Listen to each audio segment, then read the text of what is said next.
हाय friends, first तो welcome to all of you in nursing hub में आप सभी का हार्दिक स्वागत है। आज के वीडियो में हम बात करने वाले हैं important question for all competitive exam. आप चाहे नर्सिंग की कोई भी कॉम्पिटिटिव एग्जाम की प्रिपरेशन कर रहे हो तो आपके लिए काफ़ी इंपॉर्टेंट क्वेश्चन होंगे। आज का वीडियो है वो पार्ट 3 है। उसके आगे हमने पार्ट 1 और पार्ट 2 बनाए थे। वो दोनों की लिंक दोस्तों नीचे डिस्क्रिप्शन बॉक्स में अवेलेबल है, आप चाहें तो वहाँ पर से चेक कर सकते हैं। चलिए स्टार्ट करते हैं। First question, sleep walking otherwise called. तो स्लीप वॉकिंग को हम दूसरे कौन से नाम से जानते हैं, आपको क्वेश्चन में ये पूछा है। तो आपके ऑप्शन में दिए गए हैं सोमनोकाइनेसिस, सोमनोबोलिज्म्स, सी इंसोमेनिया, डी एंड्यूसिस। तो स्लीप वॉकिंग को हम दूसरे नाम से सोमनोबोलिज्म बोलते हैं। तो आपका राइट आंसर यहाँ पर बी सोमनोबोलिज्म राइट है। आगे बात करते हैं। कोर्सकॉप साइकोसिस is due to deficiency of.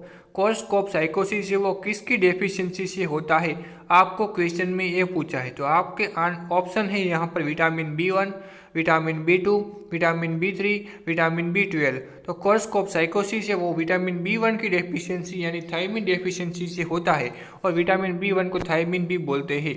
तो आपका राइट आंसर यहाँ पर ए राइट है। आगे बात करते हैं। Staining technique used to diagnosis TB is known as. TB को स्टेन करने के लिए, यहाँ डायग्नोस करने के लिए कौन सी टेक्निक हम यहाँ पर यूज़ करेंगे, आपको क्वेश्चन में ये पूछा है। आपके ऑप्शन में दिए गए हैं Gram stain, B Giemsa stain, C Ziehl Neelsen stains, D PAS। तो टीबी को यहाँ पर डायग्नोस करने के लिए हम यहाँ पर जो आपका सी आंसर है Ziehl Neelsen stain technique use करेंगे। तो आपका यहाँ सी आंसर राइट है। आगे बात करते हैं। MR vaccination campaign is for which age group. आपको यहाँ पर क्वेश्चन क्या पूछा है, आप पहले वो उस क्वेश्चन को पूरी तरीके से समझिए, उसके बाद आंसर देना। तो MR वैक्सीनेशन कैंपेन के बारे में आपको यहाँ पर बोला है। तो MR वैक्सीनेशन कैंपेन है वो किस एज ग्रुप के लिए है।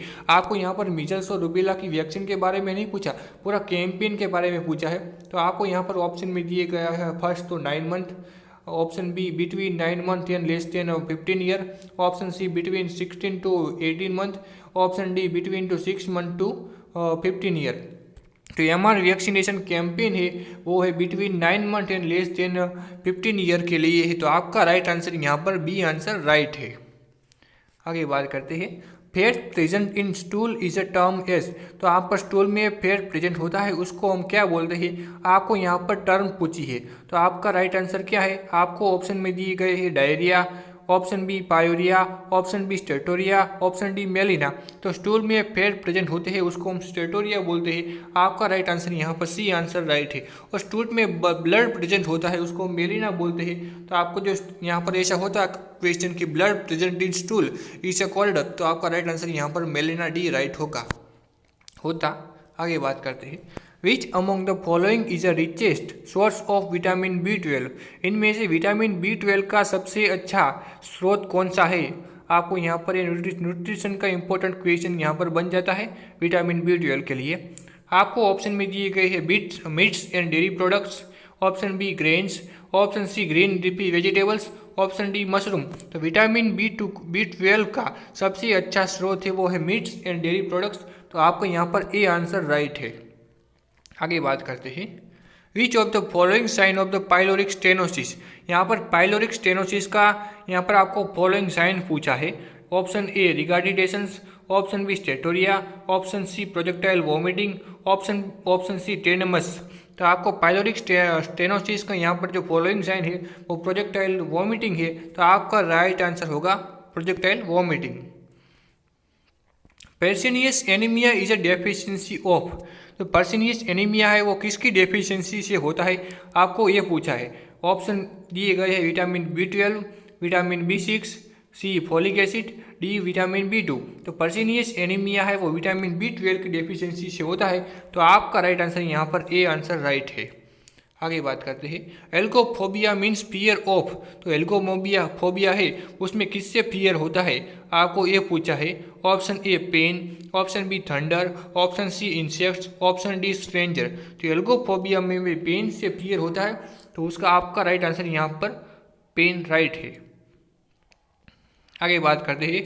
विच of the following method of provide protection again STD. तो एसटीडी का फुल फॉर्म क्या होगा? Sexual transmission disease. तो सेक्सुअल एसटीडी के लिए एसटीडी के लिए उसके सामने प्रोटेक्शन के लिए कौन सी कॉन्ट्रासेप्शन मेथड यूज़ करनी चाहिए, आपको यहाँ पर ये पूछा है। ऑप्शन में दिए गए हैं oral contraceptive, option B IUD intrauterine device, option C condom, option D normal implant. तो एसटीडी के सामने प्रोटेक्शन के लिए सी आंसर राइट है आपका, कॉन्डोम मेथड यूज करनी चाहिए। आगे बात करते हैं which method rubbing the medicine on skin.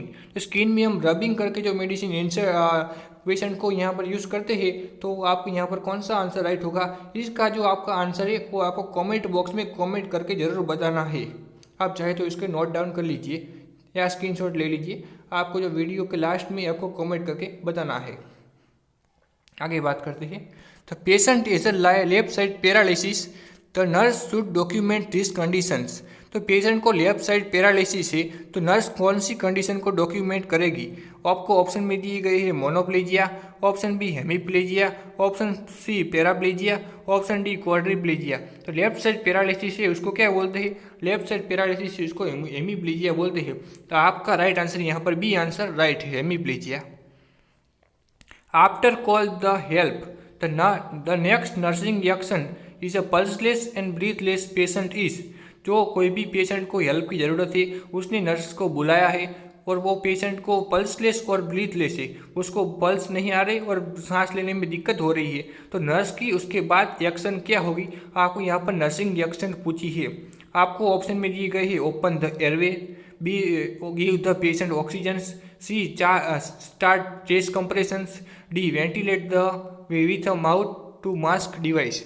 यहाँ पर जो पेशेंट को पल्सलेस है और ब्रीथलेस है, तो नर्स उसको ऑक्सीजन प्रोवाइड करेंगी, तो उसकी नेक्स्ट नर्सिंग होगी गिव द पेशेंट ऑक्सीजन। तो आपका राइट आंसर यहाँ पर बी आंसर राइट है। ये प्रायोरिटी बेस्ड क्वेश्चन है, उसमें प्रायोरिटी को ध्यान पर रखकर आपको आंसर देना होता है। आगे बात करते हैं। Troponin T level test is a performed to assist in diagnosis. Troponin T level है वो किसको डायग्नोसिस के लिए हम यूज़ करते हैं, आपको ये पूछा है। ऑप्शन दिए गए हैं heart failure, option B atrial fibrillations, option C myocardial infarctions, option D ventricular tachycardia. तो ट्रोपिन टी लेवल टेस्ट है वो मायोकार्डियल इंफ्रैक्शन के लिए डायग्नोस करने के लिए हम यूज़ करते हैं। तो आपका राइट आंसर यहाँ पर सी आंसर राइट है। The nurse anticipate the location of pain of cholecystitis in। तो यहाँ पर आपको कोलिसिस्टाइटिस है उनमें पेन की लोकेशन आपको यहाँ पर फाइंड करनी है, ढूंढनी है। ठीक है, आपको ऑप्शन में दिए गए हैं। पहले तो आपको ऑप्शन पे नहीं, पहले तो आपको क्वेश्चन समझना है, उसके बाद आपको आंसर देना है। तो कोलिसिस्टाइटिस है उसको हम क्या बोलते हैं? कोलिसिस्टाइटिस है उसको हम क्या बोलते हैं? कोलिसिस्टाइटिस है उसको गोल इन्फ्लामेशन ऑफ गोल ब्लैडर। पहले तो आइटिस आया, इसका मीनिंग इन्फ्लामेशन होगा, और कोलिसिस्टाइटिस का मीनिंग होगा इन्फ्लामेशन ऑफ गोल ब्लैडर, यानी गोल ब्लैडर में इन्फ्लामेशन होगा। पहले तो गोल ब्लैडर किस जगह पर होता है आपको वो मालूम होना चाहिए। ठीक है, तो आपको गोल ब्लैडर किस जगह होता है आपको मैं दिखा देता हूँ। यहाँ पर जो हमारे बॉडी के 9 क्वाड्रेंट है, ठीक है, आपको यहाँ पर इस 9 को इम्पोर्टेंट नहीं देना, आपको यहाँ पर 4 क्वाड्रेंट को यहाँ पर ध्यान रख के आंसर देना है। ये आपको 4 क्वाड्रेंट यहाँ पर समझ लीजिए, ये राइट साइड है और ये लेफ्ट साइड है, ये अपर है ये लोअर है। ठीक है, यहाँ पर इस 4 क्वाड्रेंट, तो गोल ब्लैडर किस साइड होगा? गोल ब्लैडर राइट साइड में होगा, और वो किस साइड में होगा? यहाँ पर अपर क्वाड्रेंट में होगा। यहाँ पर आपको दिख रहा है ये गोल ब्लैडर राइट क्वाड्रेंट में अपर साइड में होगा। तो आपको इतना मालूम हो गया, अब आप इजीली आंसर कर जाएंगे। ठीक है, आपकी ऑप्शन देखिए, right lower quadrant, right lower quadrant है, ये तो गलत हो गया, लोअर क्वाड्रेंट में तो गोल ब्लैडर होगा नहीं। दूसरा है राइट लोअर क्वाड्रेंट, ये भी गलत हो गया, आपको आगे बढ़ने की जरूरत नहीं है। यहाँ पर तीसरा क्या है? राइट अपर क्वाड्रेंट, ये अपर क्वाड्रेंट आया। आगे बात करते हैं, radiating to the left scapula and left shoulder. Left scapula right side है, तो राइट साइड में कौन सी बोन होगी? राइट के स्कैपुला होगी, और तो यहाँ को लेफ्ट स्कैपुला है, तो ये भी गलत हो गया। तो बचा है एक है, आप इसको देख लेते हैं, राइट अपर क्वाड्रेंट। ठीक है, वो सही हो गया। Radiating to the right scapula and shoulder, तो ये आंसर सही है। राइट अपर क्वाड्रेंट में होगा, वो राइट स्कैपुला और शोल्डर के पास होगा। तो आपका आंसर यहाँ पर डी आंसर राइट है। तो dose and route of measles vaccine का डोज एंड रूट यहाँ पर आपको पूछा है। ऑप्शन है 0.2 ml subcutaneous, option B 0.2 ml intramuscular, option C 0.5 ml subcutaneous, option D 0.5 ml intramuscular. तो मीजल्स वैक्सीन का डोज होगा 0.5 ml और रूट होगा 0 सबक्यूटेनियस। तो आपका राइट आंसर यहाँ पर सी आंसर राइट है। आपने अभी तक हमारे चैनल को सब्सक्राइब नहीं किया तो सब्सक्राइब कीजिए, वीडियो को अच्छा लगा हो तो लाइक कीजिए, अपने दोस्तों के साथ शेयर कीजिए और सब्सक्राइब करने के साथ साथ पास में रहे बेल आइकन को भी प्रेस कर दीजिए ताकि हमारे हर एक वीडियो की नोटिफिकेशन आपको सबसे पहले मिलती रहे।